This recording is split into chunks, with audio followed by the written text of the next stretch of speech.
काय ग कुठून शिकली लिपस्टिक लावायला? चल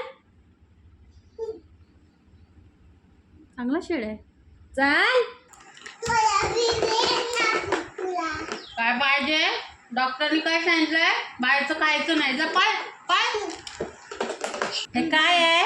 आंबा. द्राक्षाला आंबा बनवून खाणार तू? ग्रेप्स बोलायचं त्याला, ग्रेप्स. हे सोड, हे इझी आहे. हे वालं घे, हे वालं घे. टूचं टेबल बोल. असं बोलतात. 2 1 जा 2, 2 1 जा 2, 2 जा ते सोड. बे के बे, बे दोन्ही 4, बे त्रिक 6, बे चौक 8 असं बोल. नको बांधू, असंच राहू दे, असंच राहू दे. नखरा करायचा आहे, शायनिंग मारायची आहे. कसं शिकवलंय मी लाटायला? आधी असं पीठ घ्यायचं आणि मग लाटायचं. घे पीठ. हा लाट. आत्तापासूनच कामं शिकली पाहिजे करायला.